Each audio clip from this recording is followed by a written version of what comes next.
1 aos Coríntios, capítulo de número 6, nós vamos estudar do verso 12 ao verso de número 20.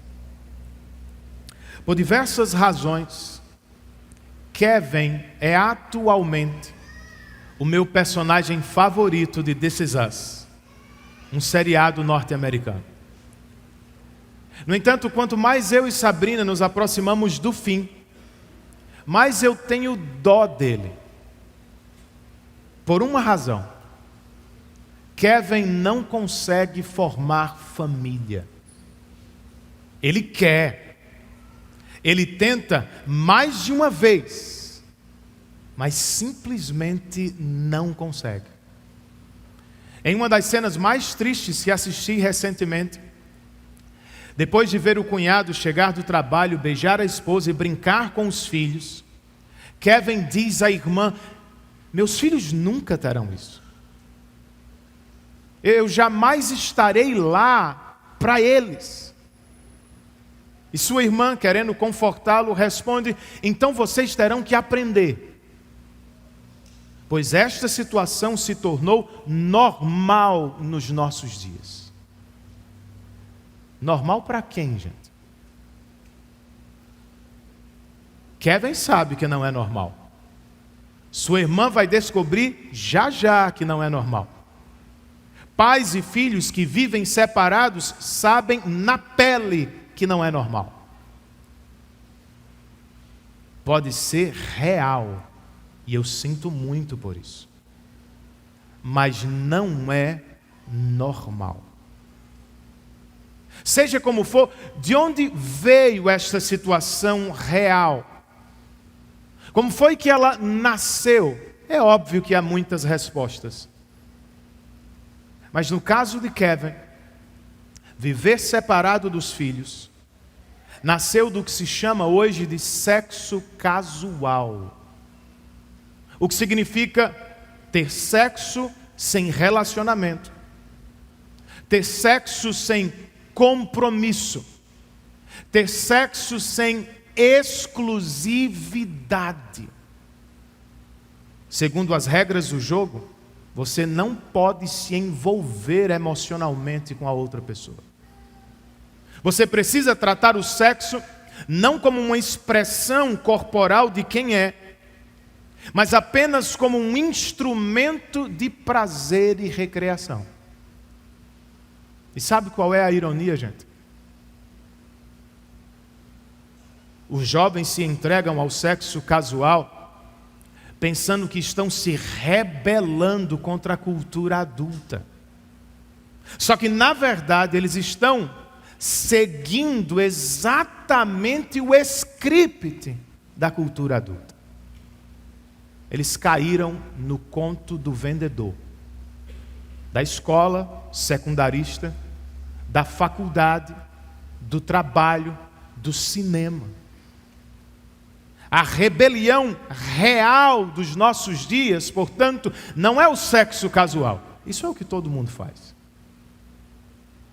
A rebelião real é a castidade para a glória do Senhor. E é exatamente pelo que Paulo trabalha nesse texto que eu quero estudar com vocês. 1 aos Coríntios, capítulo 6. E para começar, verso de número 20. O texto inspirado do nosso Deus registra: vocês foram comprados por alto preço. Portanto, glorifiquem a Deus com o seu próprio corpo. Vamos orar? Espírito Santo da verdade, nós cremos que Tua palavra é lâmpada para os nossos pés, é luz capaz de iluminar o nosso caminho em meio às trevas deste mundo. Por isso, nesta manhã, nós te rogamos, Espírito, assiste-nos, conceda-nos Tua iluminação, o entendimento e o poder do alto, para que sejamos capazes não apenas de entender, mas de receber, de atender ao teu ensino. Nós te pedimos isso em nome de Jesus e para a glória dele. Amém.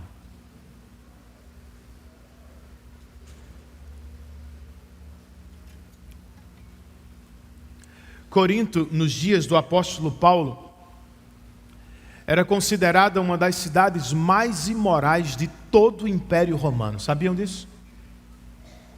Os jogos istmicos, por exemplo, realizados na cidade a cada 2 anos, eram disputados sem roupas. E havia em Corinto o templo da deusa do amor, Afrodite. Estima-se que em dias de festas, 1000 prostitutas cultuais vagavam pela cidade, convidando os adoradores. A questão era tão séria que corintianizar tornou-se igual a praticar imoralidade sexual. Ainda assim, nesta cidade imoral, Jesus Cristo tinha uma igreja. Só que, como é o nosso caso, a igreja de Corinto não estava livre de problemas ou dificuldades. Do lado de dentro ela sofria com divisões e compreensões equivocadas sobre um monte de coisa.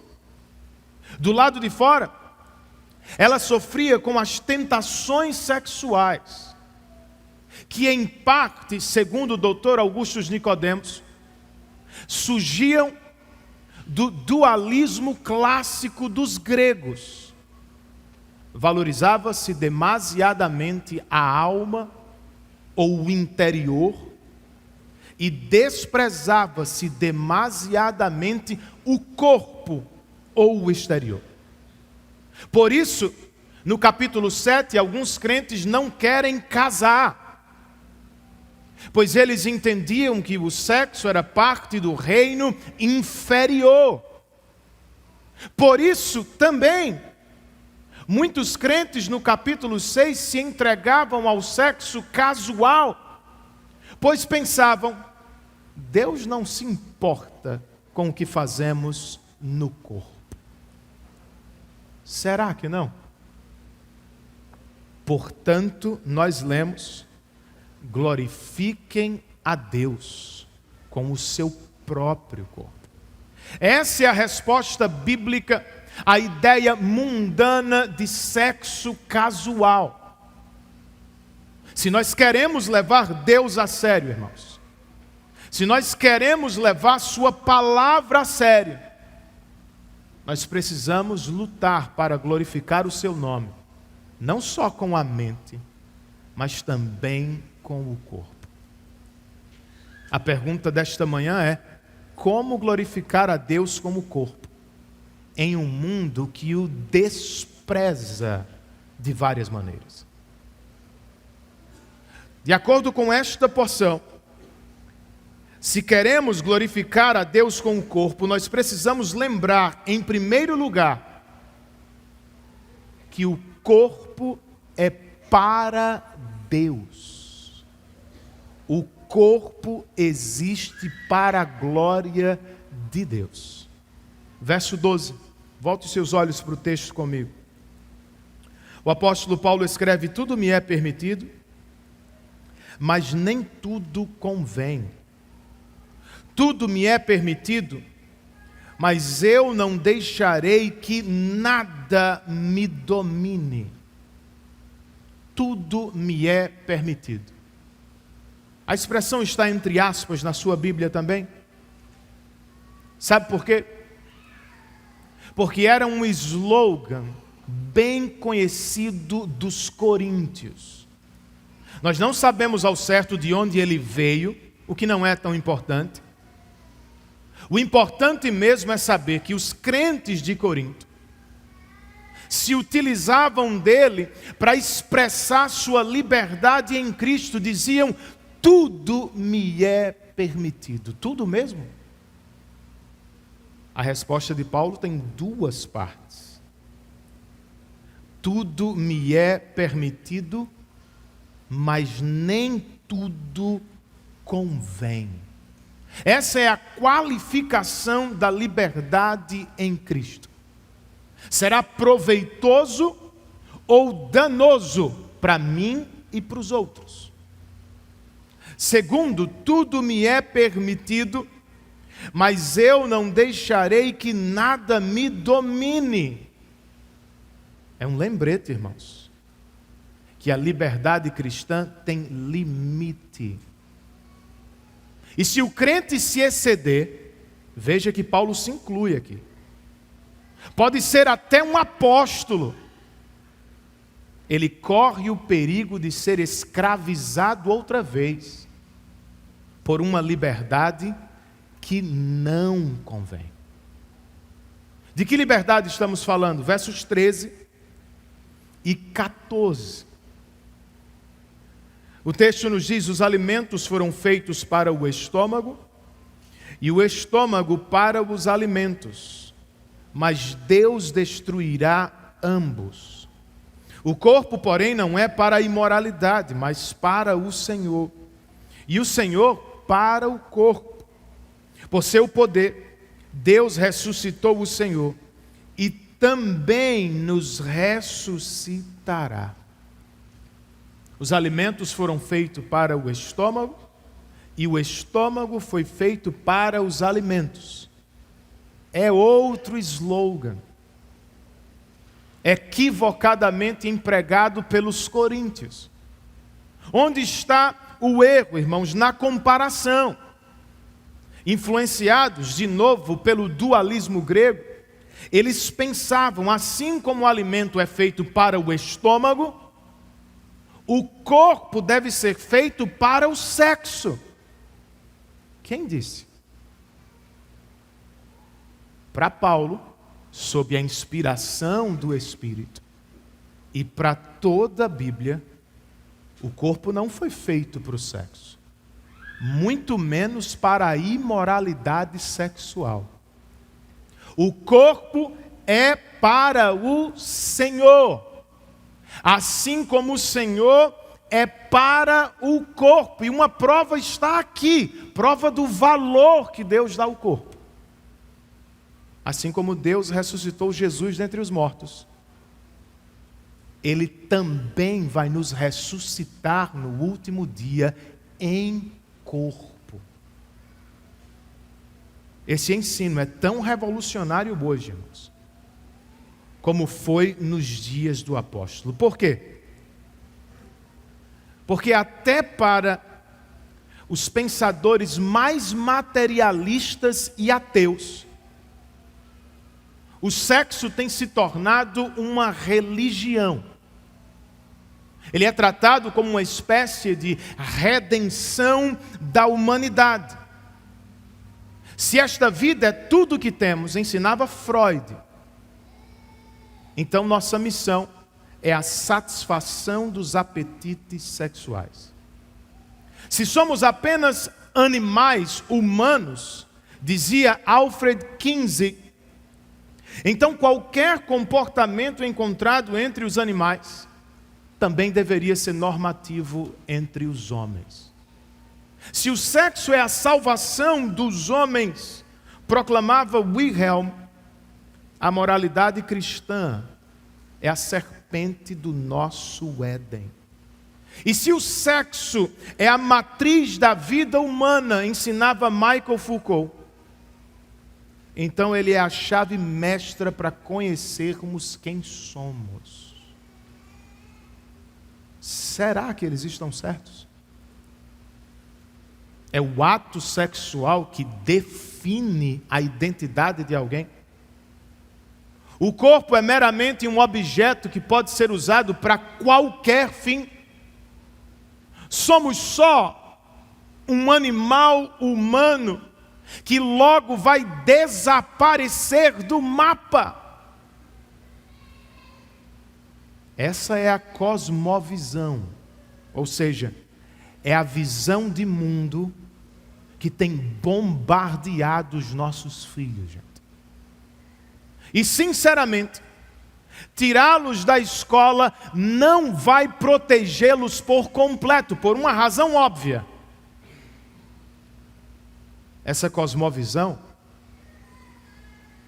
está presente nos filmes que assistimos, nas músicas que ouvimos, nas notícias que consumimos, nas leis promulgadas por nossos representantes. Então, entendamos isso. Cosmovisão não se vence com legalismo ou isolacionismo. Cosmovisão se combate com cosmovisão. E no nosso caso, com uma cosmovisão infinitamente superior. O corpo é para o Senhor, e vejam o valor do corpo. E o Senhor é para o corpo. Deus criou o mundo de forma material, gente. Ele fez homem e mulher corporificados e sobre eles declarou: isso é muito bom. Quando chegou a hora de salvar o seu povo da condenação do pecado, o Deus Filho se encarnou, o que foi um escândalo para muitos. E como se não fosse o bastante, quando Jesus morreu para nos salvar, Ele não deu um jeito de escapar do corpo. Ele ressuscitou em corpo. O que para muitos foi um retrocesso e não um progresso. Para os cristãos, porém, era uma mensagem poderosa, pois falava não só da salvação da alma, mas também falava da salvação e do valor do corpo humano. Lembre-se disso. O corpo não é inferior, não vai desaparecer, não é um instrumento que pode ser usado como se não estivesse, ou como se não fosse parte de quem somos. O corpo é importante, é valioso. É a única maneira que temos para expressar nosso interior a outras pessoas e para conhecer o interior das outras pessoas. O corpo, por assim dizer, é o que torna visível do lado de fora o que é invisível do lado de dentro. E o corpo é para o Senhor. Não pode ser usado como eu quero, como eu prefiro, como eu sinto.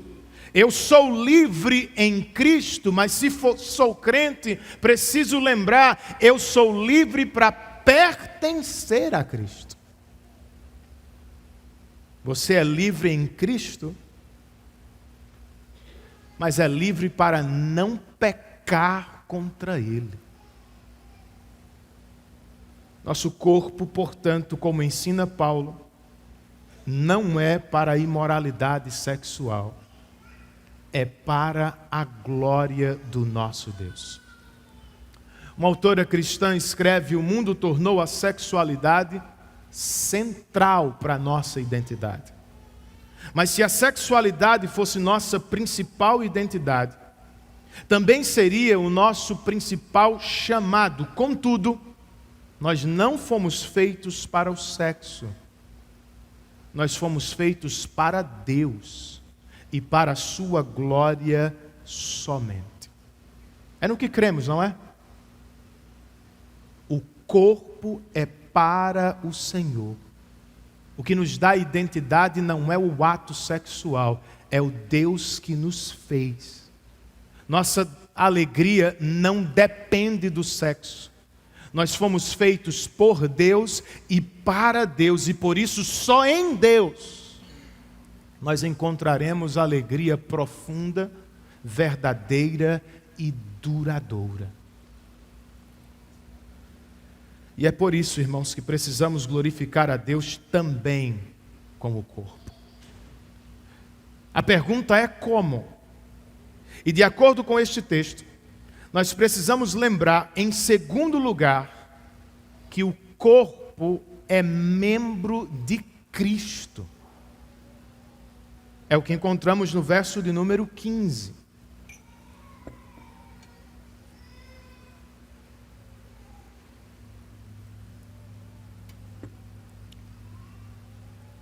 Vocês não sabem que os seus corpos são membros de Cristo?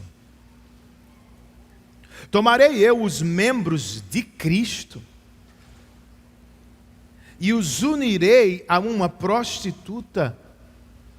De maneira nenhuma. Vocês não sabem?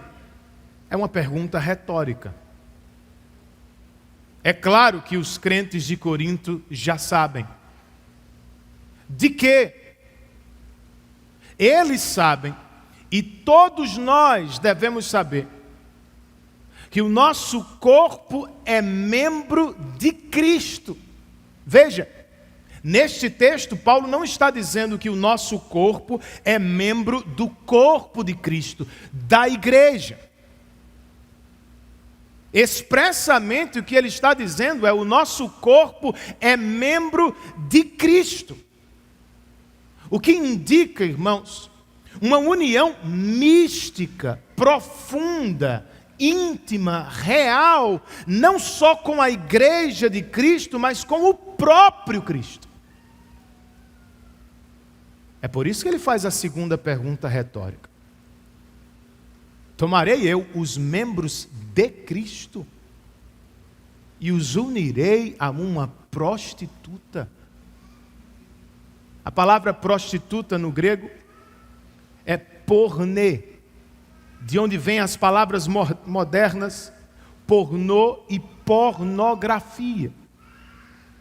Na cultura romana, porneia, prostituição ou imoralidade sexual, era algo comum e amplamente aceito por muitos. No entanto, para o crente, Paulo está dizendo, isso deveria ser impensável.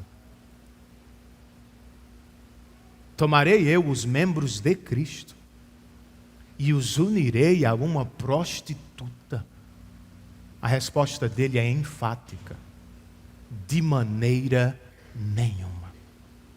Porque aqui o apóstolo parece gritar, gente. Verso 16. Vocês não sabem que aquele que se une a uma prostituta é um corpo com ela? Pois como está escrito, os dois serão uma só carne. Entenda isso. O autor sagrado não está dizendo que sexo e casamento são a mesma coisa.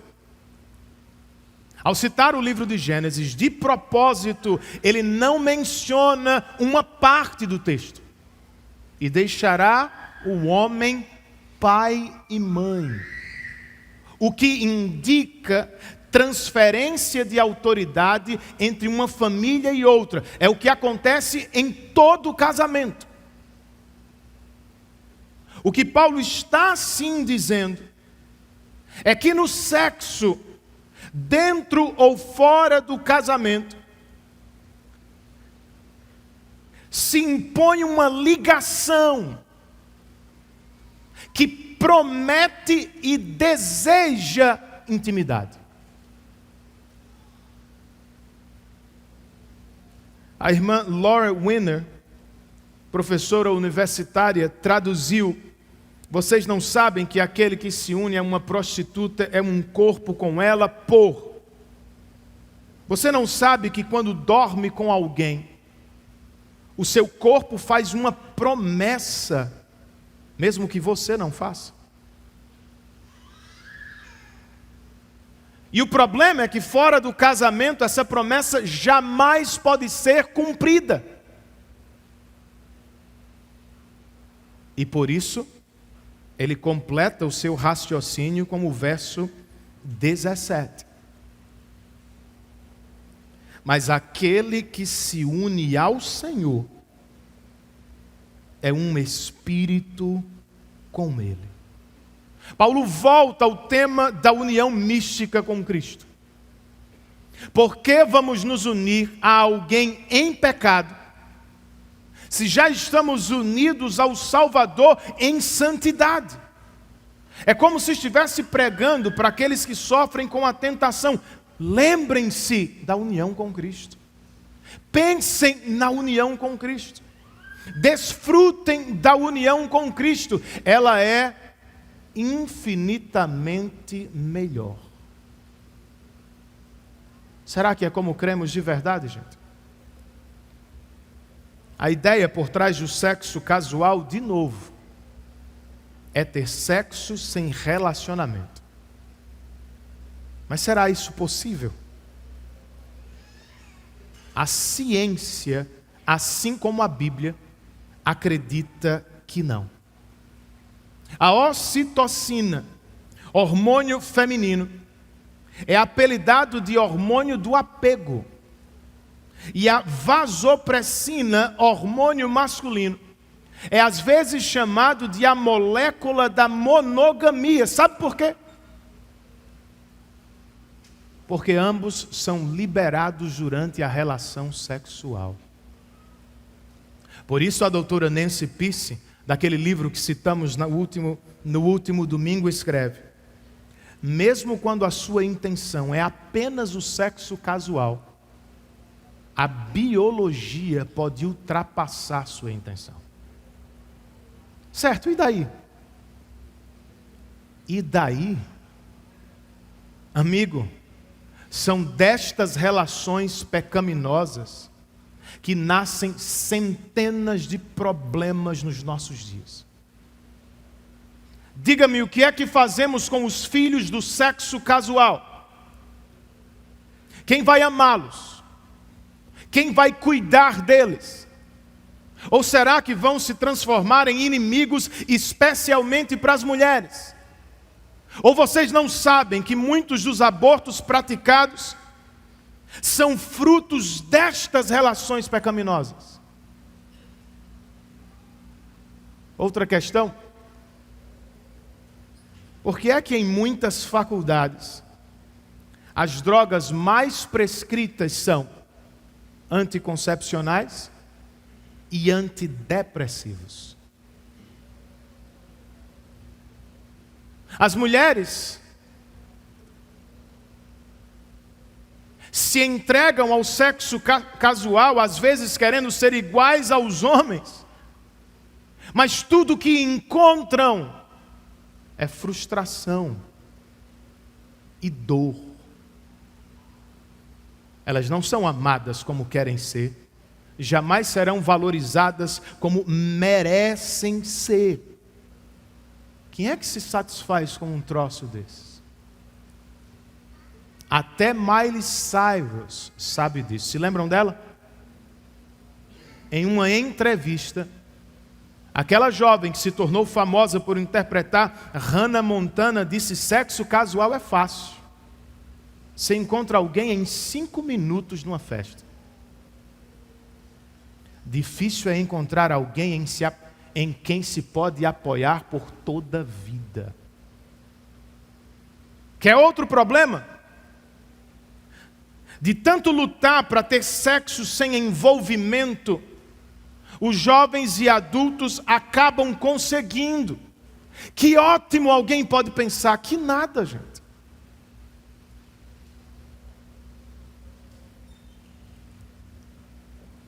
Quando eles decidem que querem casar, eles já não sabem mais como.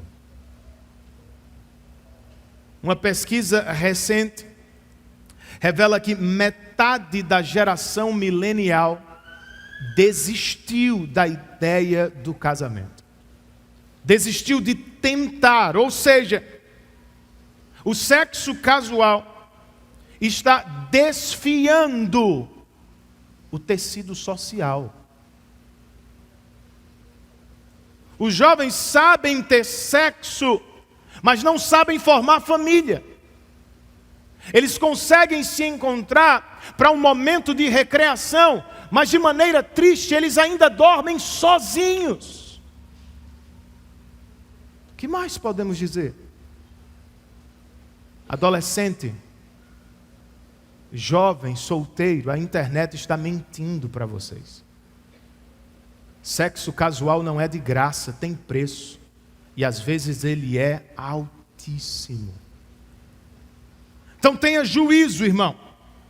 Em vez de se unir a uma pessoa em pecado, se você é um crente, ou seja, se você recebeu de verdade nova vida pelo Espírito de Deus, se entregue à sua união com Cristo.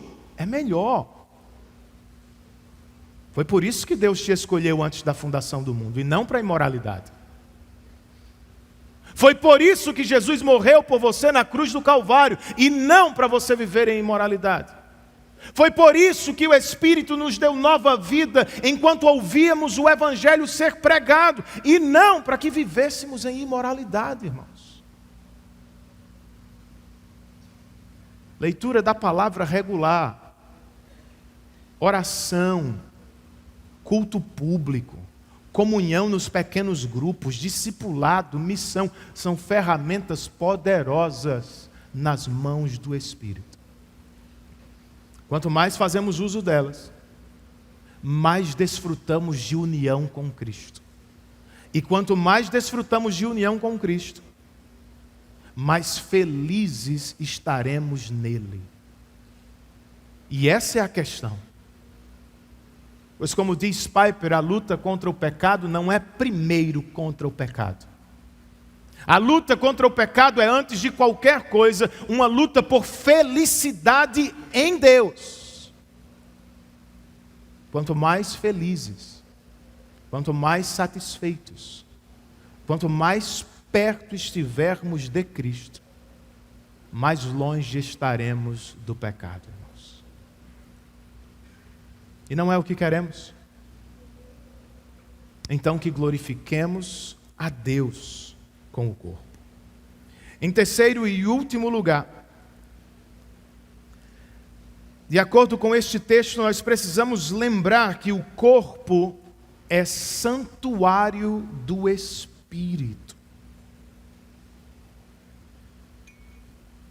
No verso 18 nós lemos: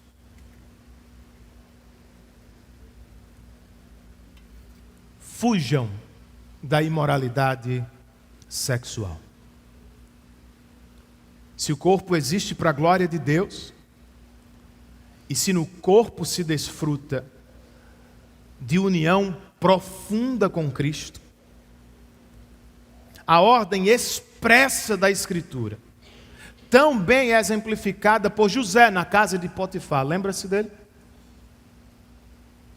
É esta: fujam da imoralidade sexual.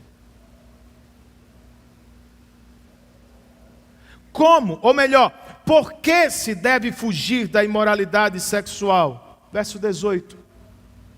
A continuação. Todos os outros pecados que alguém comete, fora do corpo os comete.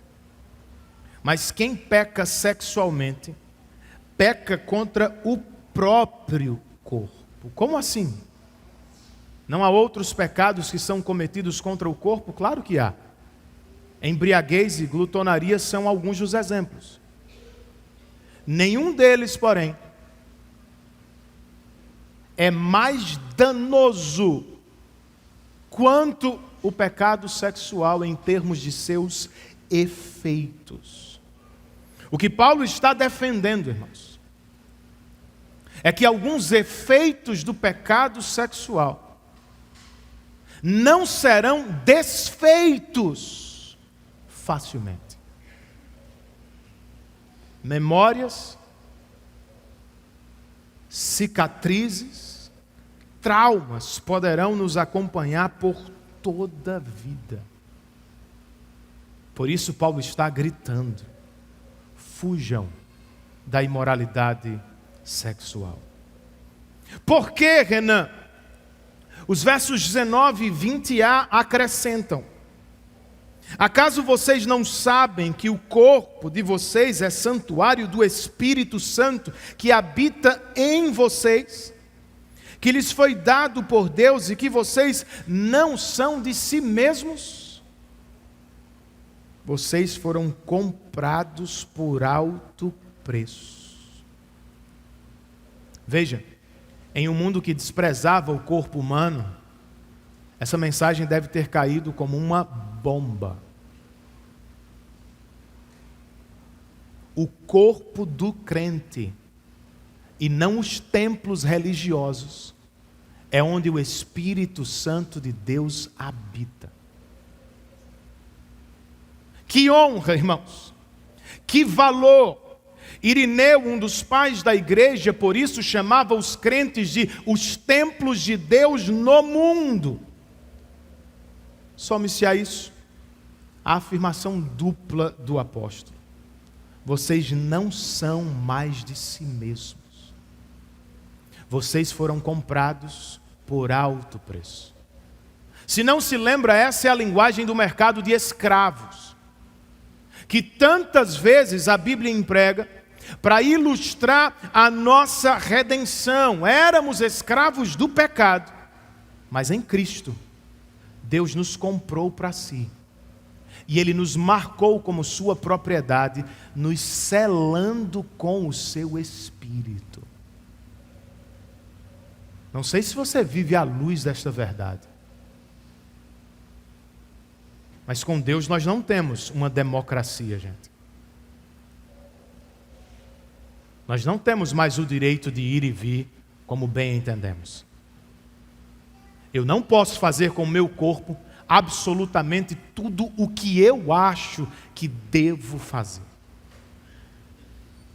Nós fomos comprados pelo sangue de Cristo. Nós fomos selados, marcados, separados pelo Espírito Santo de Deus, o que significa que agora nós não nos pertencemos mais. Nós pertencemos a Deus. Isso é ser crente. E se somos crentes, só nos resta atender à ordem apostólica. No começo do verso 18, fujam da imoralidade sexual. Ao final do verso 20, portanto, glorifiquem a Deus com o seu próprio corpo. Essas coisas são antagônicas. Entregar-se à imoralidade sexual no corpo significa não glorificar a Deus com o corpo. Glorificar a Deus com o corpo, em contrapartida, é fugir da imoralidade sexual. A bronca é como fazer isso na prática. Que tal começarmos a olhar para as pessoas como Deus olha? Nos dias desta carta, uma pornê ou uma prostituta geralmente era uma escrava sexual. E por isso a essência de porneia, imoralidade sexual, era tratar outro ser humano como se ele ou ela fosse um objeto.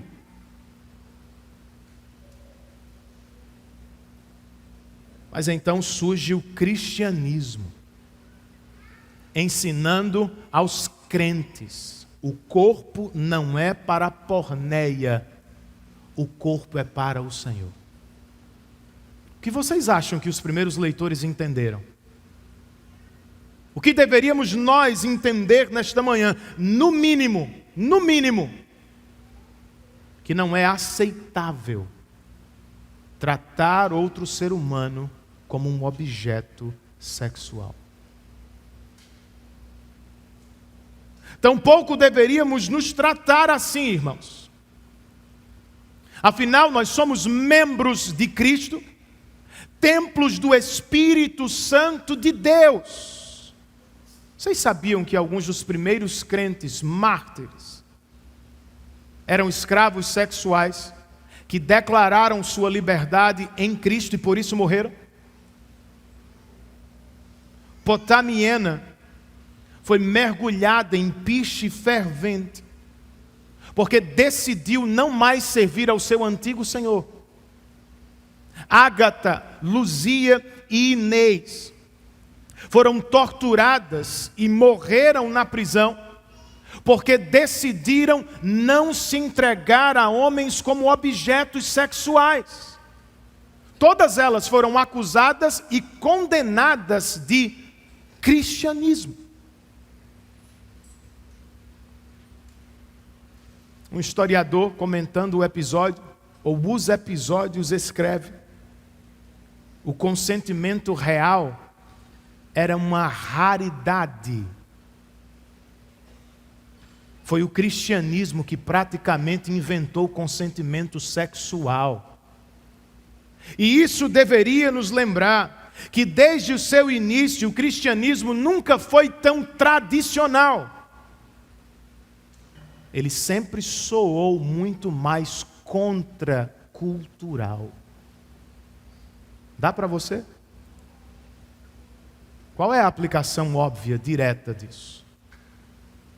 Não trate a ninguém por mero objeto sexual. Nem se deixe tratar como se você fosse apenas uma estação de prazer sexual. Se sexo é tudo o que ele quer, irmã, diga-lhe adeus. Você é muito mais do que isso. Você foi comprada pelo sangue precioso de Jesus Cristo. Você é templo do Santo Espírito de Deus. E se sexo é tudo o que você quer, e só isso com outra pessoa, lembre-se do valor que Deus deu aos seres humanos. Pecar sexualmente contra alguém não será apenas danoso para você, deixando-lhe marcas e traumas. Será extremamente perigoso, pois você estará tocando na imagem do Deus vivo. Tema-o.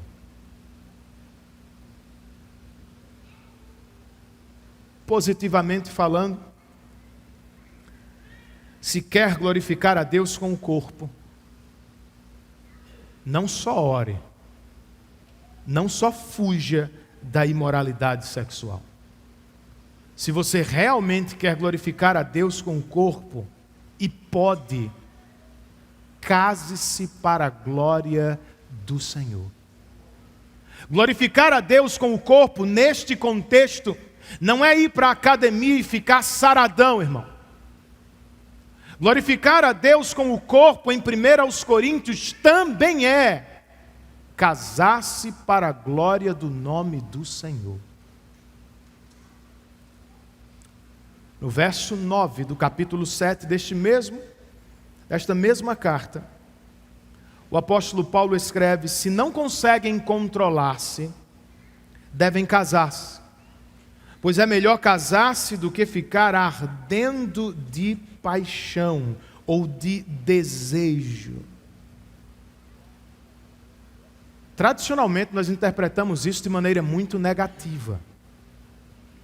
É como se Paulo estivesse nos dando uma bronca, do tipo: vocês não sabem se controlar, crianças. Então casem-se, é melhor casar do que viver pecando. Não é o que Paulo está dizendo. Arder de desejo no século I era algo como estar doente de amor para mim e para você. Paulo, portanto, não estava dizendo: já que vocês não sabem se controlar, casem. Que droga! Não. Paulo estava dizendo: vocês estão apaixonados. Vocês se amam. Vocês podem. Casem-se. É o melhor de Deus para vocês.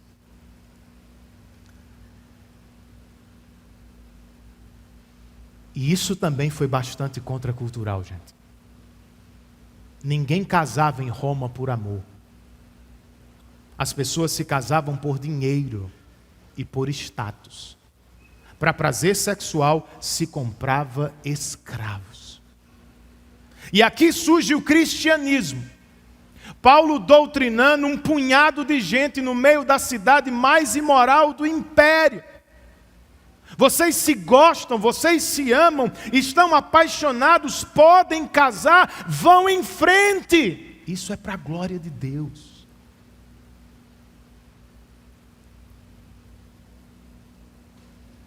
Essa mensagem foi poderosa em seu tempo. Causou uma transformação social drástica. Outra vez o cristianismo fazendo mudanças profundas na sociedade. Elevou o status da mulher e do próprio casamento. Esse ensino ainda é poderoso nos nossos dias. Jovem, adulto, viúvo, você encontrou alguém por quem se apaixonou da maneira bíblica e correta, então case. Não demore tanto. Não espere pelo tempo perfeito, pelas circunstâncias perfeitas. Você pode. Case para a glória de Deus. Mas aqui cabe uma palavra de advertência. Com quem casar, né? Ao final deste mesmo capítulo, capítulo 7, falando às viúvas, o que certamente se aplicava aos solteiros, o apóstolo Paulo escreveu: se o marido morrer, ou se o seu marido morrer, ela está livre para se casar com quem quiser, contanto que ele pertença ao Senhor. Olha outra coisa contracultural aqui. Paulo não está dizendo que você é forçado a casar com quem você não quer. Paulo está dizendo: você está livre para casar com quem quiser. Isso não acontecia, irmãos. Com qualquer um, pastor, sem distinção? Não, tem uma qualificação aqui, né?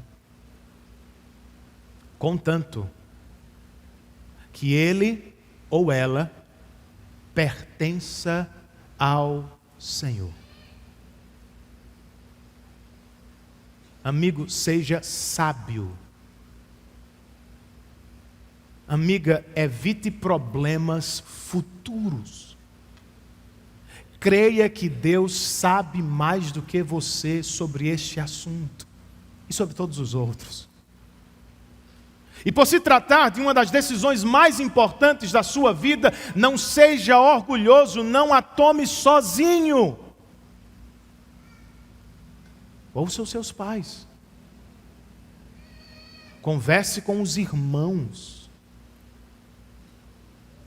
E lute por se apaixonar pela pessoa inteira, não só por parte dela. Ele é crente de verdade, irmãzinha? Quais são os frutos? Quem pode testemunhar disso? Ela é serva do Senhor de verdade, irmão. Como é que você sabe? O que é que ela tem mostrado? Quais são suas ambições na vida? Com o que ela está mais comprometida na vida? Consigo própria ou com o Senhor? Com sua carreira ou com sua missão? Essas coisas são extremamente importantes, gente. Pois se algumas pessoas nunca se casam porque foram alcançadas pela mentira do sexo casual, outras muitas se casam mal, porque nunca sentaram para fazer o dever de casa. Seja como for, eu tenho para mim que todos nós somos um pouco como Kevin da introdução. Somos todos meio perdidos em algumas coisas. E se você se pergunta por quê, a resposta bíblica é clara. Nós todos pulamos da rocha da glória de Deus. Seja por um pecado sexual, seja por qualquer outro pecado, nós nos perdemos e nos tornamos dignos da condenação de Deus por causa dos nossos próprios pecados. É aqui que entra o Evangelho. O Evangelho é a boa notícia que nos avisa, como ouvimos, que em Cristo Deus nos comprou por alto preço. Nós nascemos sob o poder do pecado e por isso fomos escravos dele durante todo o tempo. Se nada acontecesse, nós seríamos condenados ao inferno, justamente por nossos próprios pecados. Mas louvado seja Deus, algo maravilhoso aconteceu. O mesmo Paulo de quem temos falado, na segunda carta aos Coríntios escreve: Deus tornou pecado por nós aquele que não tinha pecado, para que nele nos tornássemos justiça de Deus. Esse foi o alto preço que Deus pagou. Ele condenou nossos pecados em seu Filho na cruz do Calvário. E por causa de seu Filho, Ele nos salvou da condenação do pecado e nos libertou da escravidão do pecado. Se é o que você quer viver, tudo o que precisa fazer nesta manhã é responder ao Evangelho com fé e arrependimento. Se até Nínive, a cidade ímpia de Nínive, creu e se arrependeu com aquela mensagem relâmpago de Jonas, você dá conta hoje, se o Espírito estiver atuando em você. Creia no Filho de Deus, no que Ele fez por você na cruz e no túmulo vazio, e saia daqui decidido a abandonar os seus pecados, a fim de viver uma vida para a glória de Deus. Você pode ter entrado aqui sob o poder da culpa e da condenação, e tem que ser assim mesmo. Mas você pode sair daqui sob o poder salvador e libertador do Evangelho. Somente creia em Jesus Cristo e arrependa-se de seus pecados. Curve a sua cabeça, feche os seus olhos e faça mais uma oração ao Senhor, respondendo aquilo que você ouviu nesta manhã.